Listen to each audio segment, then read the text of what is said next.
Hi. Today I want to discuss one of the core activities that executive coaches manage with their clients, and that is modifying, substituting, or eliminating habits and behaviors. Aristotle said that we are what we do repeatedly. As a consequence, excellence isn't an act, it's a habit. Now, in order to change habits and behaviors, it's challenging and it requires focus, energy, continuity, and conviction. But there are steps that we can take to facilitate the change process. So the first step really is to keep it simple. The simpler, the better.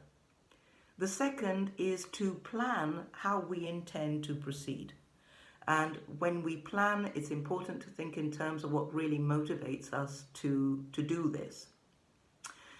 Another important element is also to consider the support system that you want in place. So if you're not being followed by a coach, I would strongly suggest identifying people that you can trust to give you that necessary help to move forward and to give you honest feedback when necessary.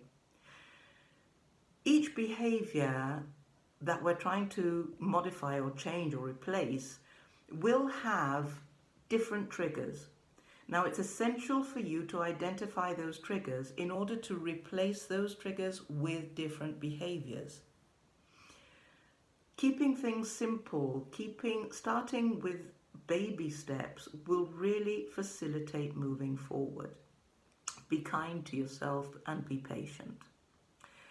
When you think in terms of the obstacles you can encounter, and you will, it's important even to write them down, because when you write down the obstacles you may encounter, you will also be able to write down the solutions and, as a consequence, be prepared for them when they actually do crop up. I also suggest writing down your daily progress. So this is useful, especially if you're being followed by a coach, in order to be able to give clear feedback and to discuss how things are proceeding.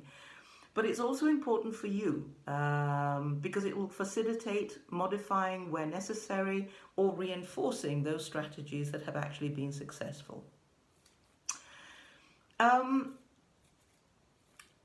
Another really important thing to be aware of is your self-talk. So start listening to yourself and your thoughts. Are they derailing you? Are they encouraging you? Are you being positive? Because being positive is essential to any change that we want to occur within ourselves.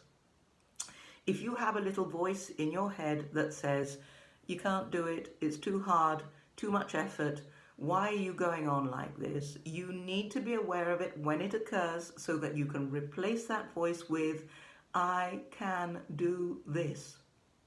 It's going to be great, it's going to be okay, even if I stumble. And if others can do it, then by Jove, so can I. When the pressure is rising, that's when this can be a little bit more challenging. So you need to have other strategies in place, and this is really up to you, whatever you decide to use, what's most efficient for you.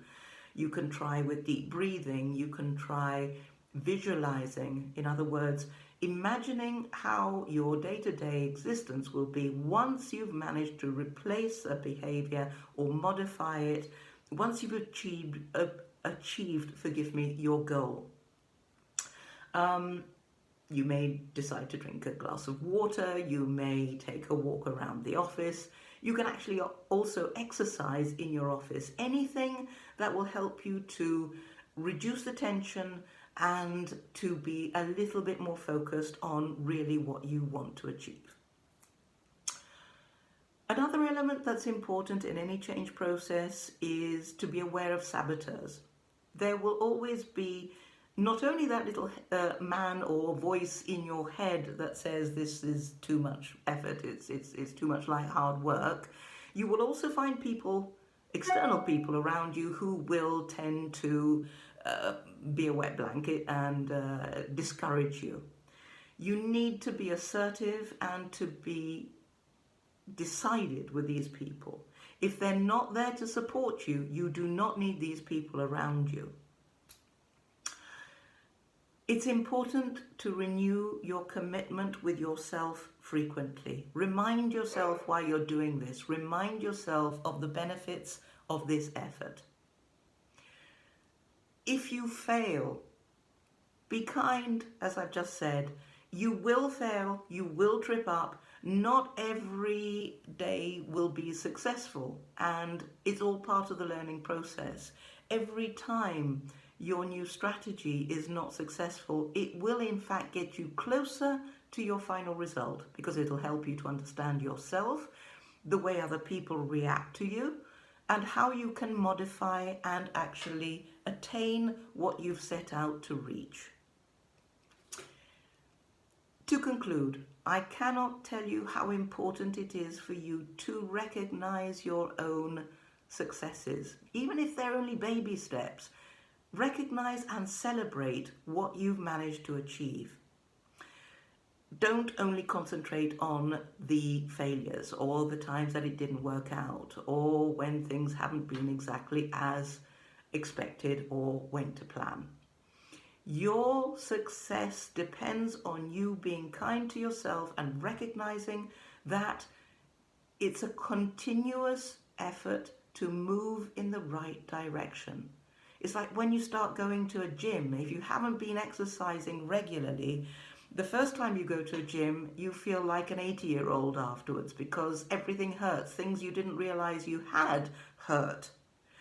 If you start gradually and you take half an hour, 20 minutes, and then work up to an hour, 2 hours of workout, if that's what your program foresees, you will get there and you will become a much stronger, much more self-aware individual. Well, that's it for today. Thank you very much for listening and tuning in. If you like this video, please do click like underneath. If you're interested in more topics regarding effective management and how an executive coach could help you, please do subscribe to this channel. And if you have any particular requests, do write them down in the space below.